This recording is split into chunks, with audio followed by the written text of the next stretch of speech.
This is a special presentation for Night Ride FM.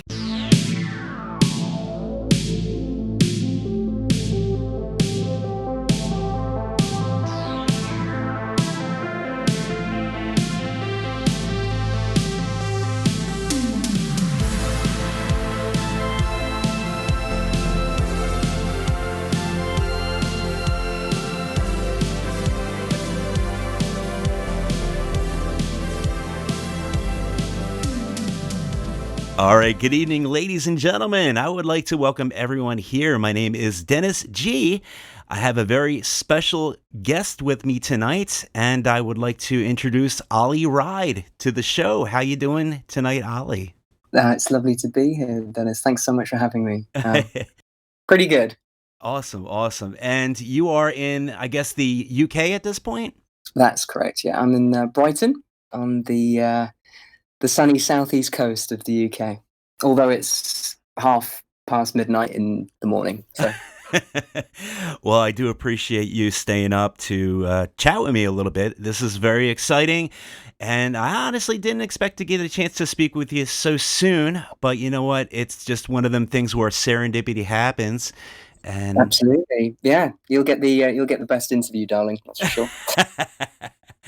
And, I got to say right off the bat, it is amazing when I talk to a lot of these artists. In fact, I had the same realization when I talked to Michael Oakley. When you guys sing, your vocals, your voice is completely different than your accent, which I always find amazing. Yeah, I mean, it would be, I don't know if it would have the same appeal if I was sort of singing in sort of a protracted British accent, I guess. I don't even know if I guess they have bands that do. Maybe they just kind of, that's their thing. I'm trying to think. Yeah. Queen, maybe. Although they do say, and I'm going to put it out there right now, people have been calling you the Freddie Mercury of synthwave. How do you feel about that? I don't. I mean, it's. Where do I even begin with that? I mean, I don't think I have any business that is being in the same sentence as Freddie Mercury. However, and I say that because I have such reverence for the guy. He's one of my heroes. He's amazing. Yeah, I mean, I'm incredibly flattered.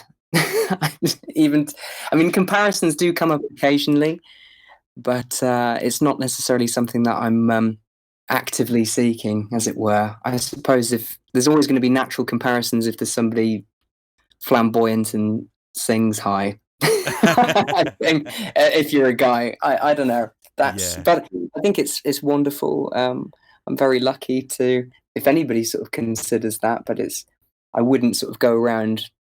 You wouldn't flaunt it. Yeah. Right.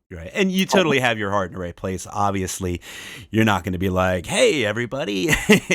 Yeah, because I think I get torn to shreds, but also oh yeah. I have too much respect for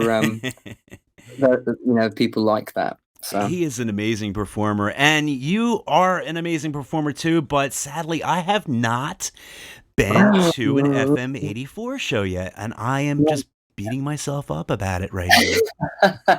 Apparently, we're quite good. I hear that. No, we have our moments. The live side is something that I always refer to. Playing live it's the best fun that you can have with your clothes on, and I stick by that sentiment. Actually, it's something that I get a real kick out of. Yeah. And I think in regards to FM, I think as that's grown, the necessity to perform live has increased with it, and which is fantastic because I love performing live, and now the production has changed, and Cole's finding his stride with it as well, and it's something that we were thrown into. I had a track record of, I'd done the toilet tours around the UK, and also but I'd been lucky enough to do arena tours supporting big artists and stuff. I've been at this quite a long time, so I'm a bit of a road dog in that sense. In terms of synthwave, I mean, it's absolutely phenomenal, the appeal and the outreach and feel free to interject. But No, it's no, I think you're definitely right along the main line. In fact, this is the kind of like the touch point that I kind of always go to is it just seems like synthwave fans are just a little bit more passionate, friendlier, just they go out of their way. I mean, I've had synthwave fans come from all the way across the world to see different shows that I was at, different events. I've had performers that actually we went to one in Rhode Island, which was the Neon Retro Fest, and I really got really good friends with Bunjita, and he's just a super amazing guy. He comes all the way over from Serbia just to play. holy cow. I mean, that's, It's I mean, passion. It really is to the 10th degree. And judging from your performances, just even the legendary stuff that I hear, and of course I check out videos and stuff whenever I can, but you're cranking it up to 100% too with your stage performance. And you guys really got the best of both worlds. Cole basically puts together some really fabulous stuff production wise. You know, you're out there doing your thing and really just putting that funk and that swagger into synthwave, which is really, God bless you, man. That's what we need. We need people that can kind of go out there and just break out of the box and just say, hey, boom, this is something that can be a completely creative endeavor. And we're not all about just, you know, fast cars and palm trees. We're a mountain of creativity that really is supported by just the most passionate fan base. yeah, I'm relieved to hear you say that because I think, you know, I must confess, I mean, I don't actively listen to a great deal of the genre. I think maybe a lot of artists would say that, but I'm much more rooted into, you know, I grew up on rock and roll. Mm-hmm. I grew up listening to David Bowie, Roxy Music, Queen, obviously, Led Zeppelin, and then it moved into the Police and Aretha Franklin and all that sort of stuff. And my sensibilities have harkened back to, you know, the age of show. And it was more a live show or concert, whatever you want to call it. It was an experience in itself. It wasn't just a recreation of the record, because otherwise you might as well just stick the CD on, or iPod or whatever, and just play it through the PA system. Right.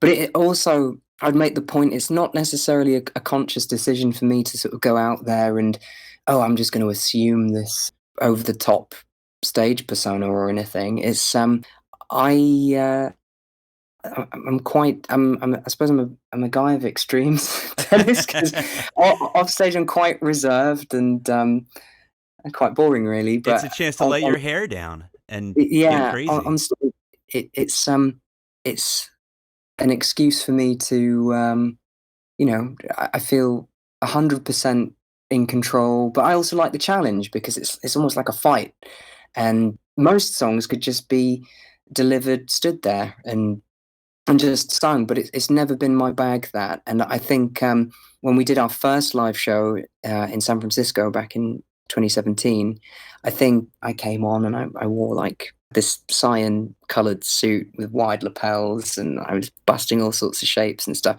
The funny thing is, then, is it was always stuff that I'd done before in bands, and so I think there's this hilarious irony to all of it, that the world has just turned, and it's almost, I feel very welcomed and appreciated. But I think people also found it a bit peculiar to start with, like, oh, who is this guy? What's he trying to prove, sort of thing. Right. And it was never like a consciously, it wasn't ever contrived. It's all done with sincerity. It's all honest, and it's also done with a, you know, my tongue is in my cheek.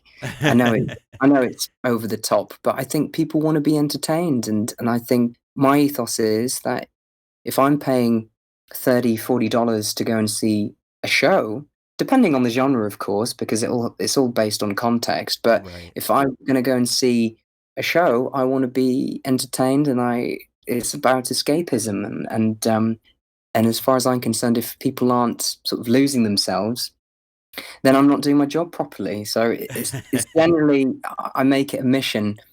Every show I give my heart and soul to it, and I think people just immediately sort of lighten up, or that's what I've come to discover the more that we've done the FM shows. I mean, we've just come off the back of a tour.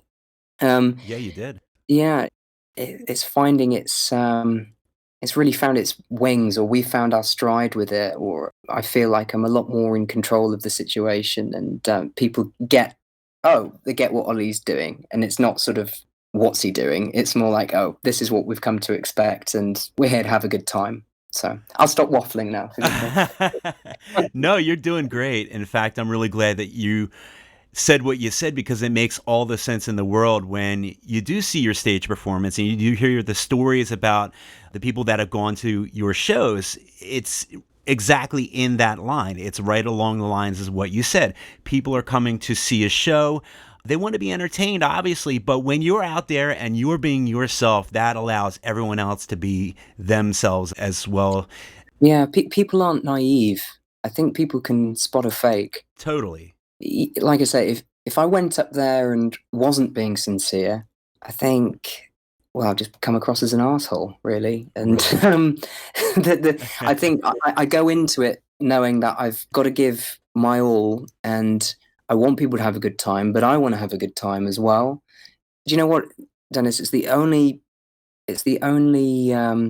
sort of side to my life where I actually feel, being very candid, that I feel completely liberated. And that sounds really corny, perhaps, but No, not at it, all.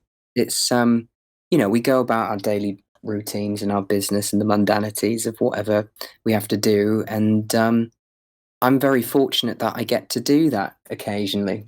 Not as much as I'd like to be doing, but that will change.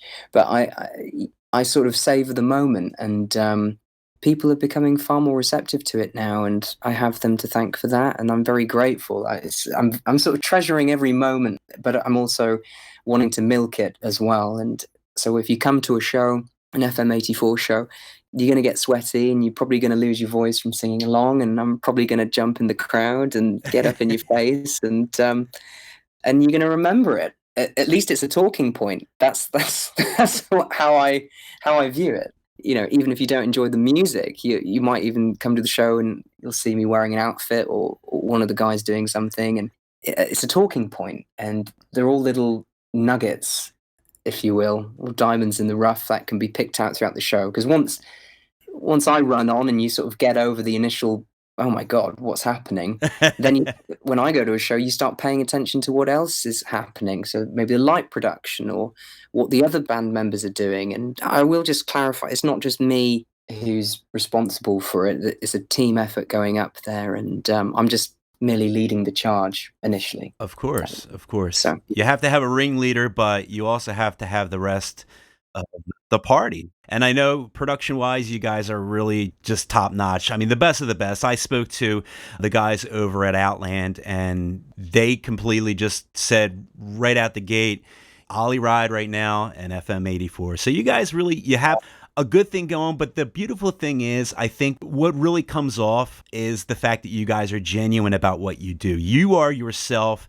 You get out there and really you're kind of breaking out of the mold of the traditional synthwave because, like you said, you come from more of a background with Bowie and a lot of these great performers and everything like that. It's amazing to see all the creativeness that comes into this particular genre. You really can take it any direction you want, and you're taking it in a direction that nobody is even touching right now. I mean, you're coming out in bell bottoms and, sequin gowns, and it's not gowns, but that's next. That's Ollie Wride Part 2. Wait for it, it's coming. Yeah. No, I'm again going back to this. I'm immensely flattered that the Outland guys said that. I'm good friends with Stuart, and I swear I haven't paid him to say anything nice about me. But I think, there's a distinction as well. I mean, Col and I want to use the word consummated our relationship last year, I guess, and because it was, rumors. I think he'll kill me for saying that, but I think it was. No. I think it just got to a point whereby the fans were like, well, he's singing all the songs, he's performing, and you guys write together, and it's the sort of the yin and yang thing. So we fused it. So that's its own context, but I obviously bring myself to it, and Cole brings himself to it. And yeah, definitely. I remember the day when I got the announcement. In fact, we announced it on our show. We try to stay very, very topical on the state of synth. That's fantastic. I think it was like a natural progression because, it was getting a bit strange just being as a featured musician because what maybe some people don't realize is that it is a collaboration from the ground upwards. Obviously, I wrote the lyrics, the melodies, but there's a lot of arrangement going on there and instrumentation, and it's two minds coming together. And I think I now have more of an opportunity or a license, should I say, to push the boat out a little bit further into my sort of specific taste. That's what sort of led me on to doing this record, this solo album. Yes, which let's get to the real deal, Ollie Wride. Now, I know just by talking with Michael Oakley, in fact, he always has spoken very highly of you, and He's a he sweetheart. Yeah. yeah, the last time I talked to him, he was basically kind of let me in on your songwriting skills and everything. I mean, you're not just singing the songs, you're writing 95% of the songs a lot of the times. You write the hook, the melody. It kind of reminds me a little bit of the Midnight, the way they do their show and their songwriting and everything like that. But I know you are coming at it with just your own angle where you're not just the singer, where most people say, oh, the singer doesn't really have a role. But it's good to see that you inject your own musical skills and songwriting and everything into FM 84. But also now the beautiful thing is people get to see that you can do your thing as well. I guess you're going to basically consider this as, how do you even bill it? I mean, obviously it's all Ollie Wride. Now you're going to do something, I guess, in tandem. You're going to tour with FM 84 and obviously, or as FM 84. Let me get my wording correctly. But you also have your own thing going on, which I think is amazing because it can also add a little bit more of that 100% uncut Ollie Wride that people really are seeking at this point, which is really great that you can do that. I hope so. I mean, to be very frank, I didn't sort of have any aspirations to start a solo record at all. I think when Atlas took off and that particular track, it galvanized both of us actually. And I don't want to sort of be paraphrasing or speaking for Cole, but we have a really great relationship, I like to think. He has his commitments and it's not his full-time gig right now. So it's actually, as FM 84 has grown, we have essentially designed it or toured it, birthed it, realized it, whatever you want to call it. We've worked it around somebody's life. Right, the lives you lead. Sure. That makes complete sense. And I have to respect that. And like I say, we did the two shows because there was such a demand for it. And we did those with Tim and Tyler, good friends, the Midnight guys. Amazing guys. And they sold out really, really quickly. And I think both artists, it wasn't just Cole and I, but we kind of looked at each other and thought that, there's something really, really special going on here that sort of transcended a little bit. I don't know. I mean, again, I can't speak for everybody else, but in my experience, I have done the nasty tours and I've played the rooms to know people and I've really toiled at it. And I know a good thing and when I see it and when it has to be capitalized upon. So it was shortly after the LA show that we did at the Globe. 2017, we got signed to UTA, United Talent Agency, and we put out, I think it was Never Stop, and then more recently Bend and Break. Right. To sort of keep the fire lit to an extent. I'll admit I wanted to do, if it was down to me, we would have had an album long before now, but it has to be it's a team effort. It's a meritocracy as well. So we've toured as much as we can within the framework that currently exists. So there will definitely be a follow-up and there is stuff there, but you can't sort of just dip in and out of it. You have to be 100% focused to get it across the finish line because otherwise it's just going to sound baked and half-assed. So to cut along, well, that's sort of a long way of going about it, but I found myself with, I'm always writing anyway, but I found myself with an opportunity just to keep working. And that's all it stems from. I'd massed a load of songs, some of which I'd pitched to Cole, but it was quite clear that it was a different line that was, or a thread that was emerging from the songs that I'd written, and I wanted to take it more along the lines of, my direct influences, and to have this underlying rock and roll tinge to it, much more of a presence of guitar. It's also even got some blue-eyed soul sort of gospel elements on the record that sort of harks back to Peter Gabriel, and the sort of the canvas that I was painting was slightly different. And I don't even refer to what FM84 does anymore as synthwave per se. I just think we always approach it from, let's write a great pop song. Right. And I think that's, in my view, I think that's what should be the driving force behind anybody who's looking to get into the genre or just write music. Is, can we sit down at the piano and play this and sing it? Does it stand up? Can we sit down at the guitar, acoustic guitar, and play it? And I think people get very preoccupied by the soundscape initially. So rather than that dictating it, or my record, I took it back to the piano. I write everything at the piano. Even Running in the Night was written at piano. And so, and of course, that's my background anyway. I started out as a songwriter on Atlantic Records many years ago. And that's how I sort of earned my salt. So it's sort of manifested, I mean, to cut a long story short, Dennis, I had the opportunity to work. A guy's got to work. And I can't just be twiddling my thumbs, waiting or pondering when there's going to be the opportunity to do another get together and do more FM songs. So it's kind of, it will happen, and I love doing it, but I just needed to get this off my chest. Yeah. So basically the way it boils down to is you basically got to stay fresh, doing your thing, having that creative outlet. And that makes complete sense. I mean, I do shows with Jules and Neon Fox all the time, and it gets to the point where we do our thing and we have a great rhythm, but every now and then, I'll have to kind of do something else, or he might be doing something like, I don't know, going to Outland for an entire weekend. And, I need to do some creative stuff. To that point as well, and Colin and I spoke about this, via osmosis, it's going to keep the FM, or certain members of the FM fan base, satisfied as well in the meantime. Of course.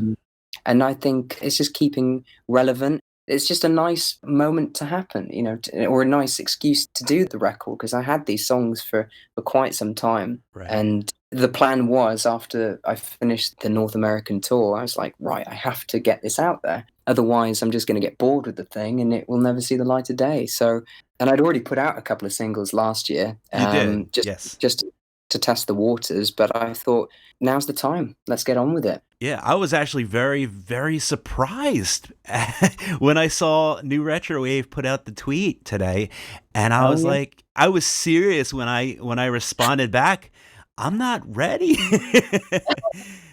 It's a big thing when an artist drops, especially a big artist like you, drops a whole album. It takes a little bit of space preparation, but it's amazing. The beautiful thing about this industry is I find amazing things every time I turn around. There's just somebody putting out some just great music and all different types of stuff, which is great. The synthwave genre really gives you that excuse to really, I would say, crank it up to 11. You know what I mean?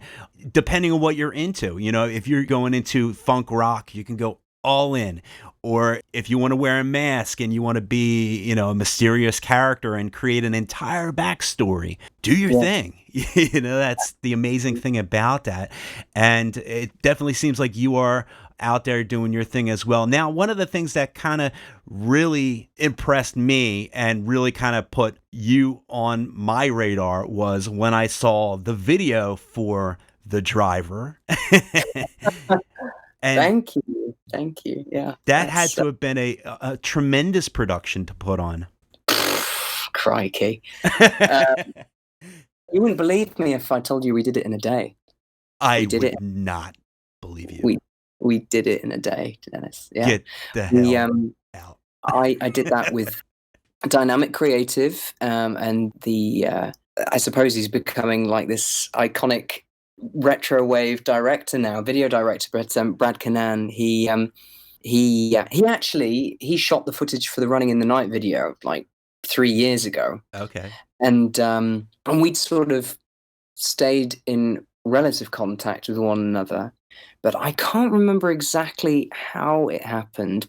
I reached out to him, and this was, I can't remember the specific dates, but I had this idea for this song, The Driver, and it's not necessarily, it's not about a taxi driver or anything like that. The actual song itself, without going too much into it, but the song itself is, when I wrote it, it was actually about he shall remain nameless, but an A&R guy that I used to work with, and he was just encroaching on my life and trying to Oh, keep me under his thumb. And The Driver, this song came out. It's simply about taking control of your or knowing your purpose, or taking control of your destiny. And I just thought, what better way to sort of gloss it up in this sort of bombastic, self-effacing or lack of song called The Driver, and it's meant to have a positive message behind it. But the video, we penciled out a day,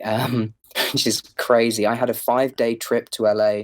I was there for some other work, and we marked it out. I'd fronted the cash for it, and I wanted to. The idea was, it was about this high flyer, former high flyer turned to showbiz hack. So somebody who had it all and lost it all, but he's sort of still clinging to the shreds of his life, his past life, and convincing himself that he's trying to claw back his spotlight, and he's still. oh, wow.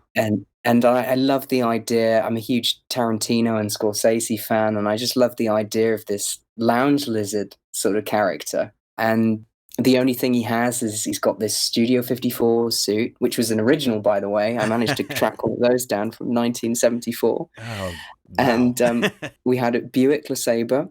And yeah, I had a fantastic, it was quite guerrilla style, but it was a fantastic crew. I had Randy Jacob, who takes all my photographs.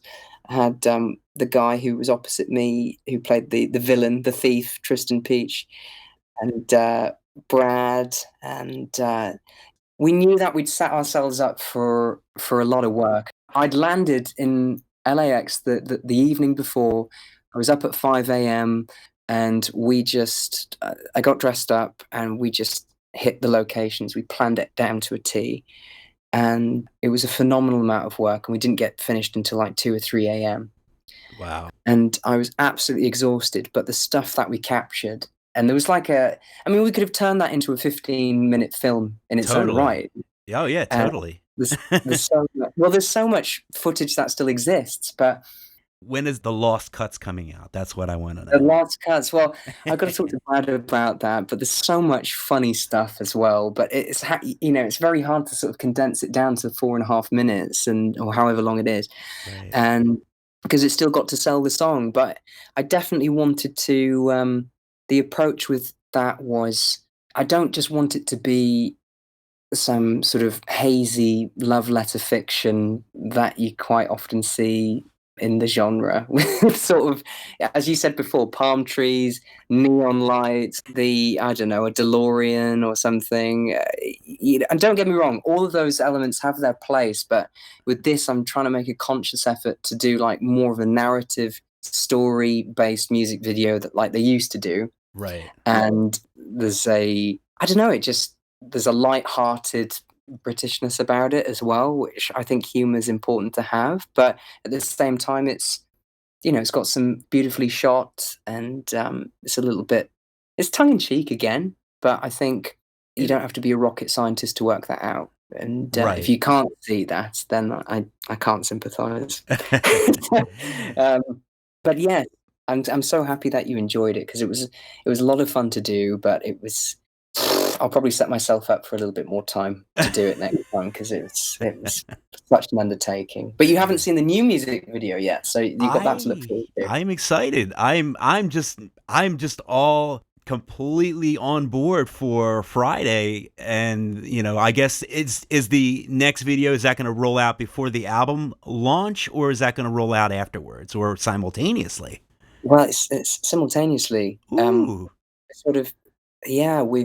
I've partnered with New Retrowave on this, Mhm. and Ten and the team have been so accommodating and supportive and encouraging. It's honestly been like, here you go, guys. we get what you're trying to do, have at it. And Wow.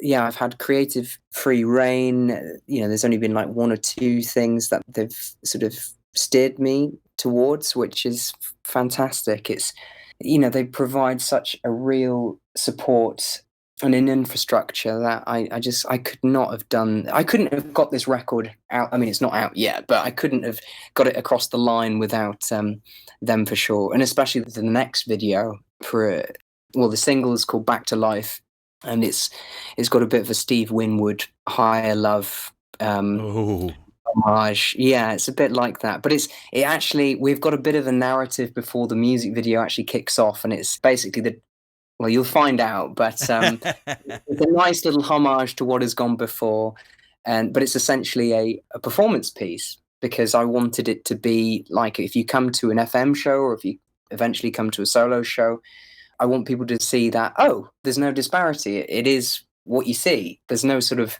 I've always had this bee in my bonnet about when you see a music video of an artist and then you go and see them live, it's perhaps you're shortchanged, as it were. And that happens in the mainstream as well. And you sort of go and see them live and the performance isn't there, perhaps because it was a choreographed video. right. Whereas this is meant to be all guns blazing.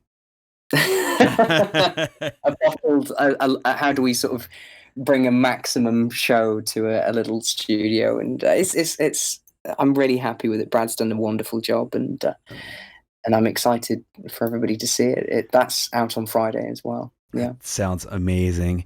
So, what do we have in store for Ollie Wride? Now, are you going on tour, obviously, with FM84, right? I guess you have a tour that you're shooting to start off or kick off, I guess. The FM tour we've just wrapped up. We just did I think it was a 14-date, exhausting but so rewarding North American tour. We won't be going on tour until the next album is out. I think that's a sensible decision, but it will be a world tour. I gotcha. And it's, the training wheels are going to be off, sort of thing. And it'll be in Philly. You'll have a date in Philly. I'd love to go to Philly. I'd love to go to Philly. Absolutely. You got to understand, Dennis. If it was down to me, I'd be out there all the time. And but it's I've got to respect the people that I work with, and yeah, there's a whole. So now we're lucky; we've got the agency and management team, and people helping us out. And right. Don't worry, the fans. To allay everybody's concerns or fears, we will be doing Europe. We will be doing the States, Canada. We'll be going everywhere. It's going to be a world tour, but we have to have the new record done. Regarding my solo record, I am going to be announcing some select solo shows with the band. Oh, it's going to be playing the record, obviously, plus probably a few songs that are now with me to my final days. I'll be probably knocking a few of those out. That'll be in the fall/winter. Oh, that's great. So, I mean, again, with the solo thing, it's all dependent on how it's received. Because if nobody's interested in the damn thing, then I probably won't be stumping up to go and tour it. But I'm really, really proud of it, and I have to say, I've had some wonderful people helping me bring it to life. It started out as me writing it and producing it, but Michael Oakley, I mean, his involvement in it, steering it, especially the final sort of, that magic Midas touch and the mixing and the sonics. He's been such a support. And we were sort of exchanging services as well, because I'd written stuff off Introspect. To be fair, Michael had a lot of the ideas already set in stone, but there was it was predominantly sort of lyrics. Push It to the Limit was actually a proper co-writing situation. So he had the backbone of the music. He wanted to do something up-tempo and raucous, and I sat with the track for a while and wrote the top line on it. So and I love working with Michael. He's not only is he a wonderful, beautiful human being, but he's exceptionally talented and understands sonics, sound, mixing, and yeah, I think more people should be aware that he really knows, as we say over here, he really knows his onions. So He's fantastic, and of course I had a chap called Chris Huggett. He lended his services for the guitar duties on the album, and I had Josh Daly, very good friend of mine. You know Josh, right? Yeah, he does a ton of stuff in the Yeah, industry. Josh. We've known each other for 10 years, and we were in a band before. But he actually tours with us now with FM. So Oh, wow. yeah, so he lended his talents to the record as well. But to be honest, though, it's a predominantly homegrown effort. There hasn't been anybody sort of making the decisions, which is both terrifying and liberating. It's as all well. on you, man. Yeah, I'm totally culpable. So it's all on me, but I know I'm phenomenally proud of it. I've been working on it on and off for 2 years, and I think people are going to enjoy it. I think it's left field. It's intentionally not, as you and I would probably refer to as synthwave in inverted commas. It's much more of a inspired by the classic 80s pop records with modern production. There's obviously some synthwave hallmarks in there. I don't want to offend anybody, Sure. but it's definitely, I just try and do my own thing, and hopefully, well, a good song's a good song, right? Absolutely. And you need to be yourself. You really do. And don't worry about it. Trust me. A little boot in your face, kick ass, rock and roll, mixed in. I think that's just what the doctor ordered. Do you know what? I think so too. And I think I'm in a lucky position as well. I mean, don't get me wrong, the FM84 and that whole world has been very, very fortuitous and kind and generous and open-minded, receptive towards me. But this is also consciously trying to turn the dial as well, because like with anything, as we know, history dictates that something finds success, people try and replicate it, it becomes homogenized, stale. I think there has to be acknowledgement there that there was more to that decade than just, as you said earlier, palm trees, Miami Vice, and so on and so forth. And also musically, there was in my eyes, it was the first time that artistry met technology for the first time, and that sort of created a whole wealth of different styles of music. But I think, and fair play. Listen, I'm not sort of trying to be cynical or anything. There's some artists out there that I absolutely love and respect within the genre. Sure, of course. My friends Midnight and Michael, the Bad Dreamers, Justy Fry, Nina, Sunglasses Kid, Calax, the list kind of goes on. Wolf Club as well. Mm-hmm. They're a great band. And I think, and Starcadian. Of course. I could keep going, but... You want to talk about people doing their own thing, and he doesn't give a damn. He's like, I'm going to do my thing, and you could be along for the ride, and that's great. Exactly. I think maybe that what I sort of struggled with initially was, oh my goodness, I'm part of something that I love so much, and I'm very lucky that people enjoy it. That is FM84. But when you try and step out of that slightly, you are putting yourself out there for a flogging. Right. But at the same time, you have to sort of stay the course, and it's consciously not meant to be just a watered down version of what I do with Cole. It's meant to be its own entity, and that's why it's a solo record. And the other sort of influences of that time period that perhaps don't sort of come out a lot in synthwave. So Peter Gabriel, David Bowie, Queen, Tears for Fears, all that sort of stuff. And they're my sort of George Michael, obviously. They're my bastions of inspiration. Yeah. So I think people, when they stick it on, they'll probably know. Oh, right, okay. they're definitely going to see the influences shine through, I'm sure. But you're absolutely right. You need to always stay true to yourself. And the great thing about synthwave is, at least in my opinion, it's a wide umbrella, man. It just covers so many different genres. And the 80s were not just about the synthesizers and just, wearing some funny neon glasses. I mean, the 80s was a lot of things. And in fact, I love some of the old 80s groups they didn't even have a synthesizer in their band, but they sound eternally 80s. Exactly. There should be more, sorry to interject, there should be more credence given to that. But I think, as far as I'm concerned, vintage pop, new retro wave, whatever you want to call it. I mean, everyone sort of rushes to stick a label on something, but ultimately, it's, is it a good song or not? Does it make me feel a certain way or not? Do I relate to it? Those are the only sort of questions that I think a listener should be asking themselves. Does it make you feel good? Or Right. does it make you feel bad? Or whatever you want from music, it's there to serve a purpose. And I suppose it is a services industry, isn't it? You know, it's sort of it's there to sort of fulfill a emotional need or whatever you want to call it. Yeah. And I think you're absolutely right that there was such a wealth of different styles, and it just so happens that that exists with whatever decade you're looking at when you're putting it under the microscope. So I think with this record, with my solo record, that there's definitely some late 70s inspiration sprinkled in, and I suppose that's the Bowie sort of Berlin years, the Heroes Right. sort of fame, fashion era. But it's still got that 80s flavor, but it's just taking it a different way, and the instrumentation is very different as well.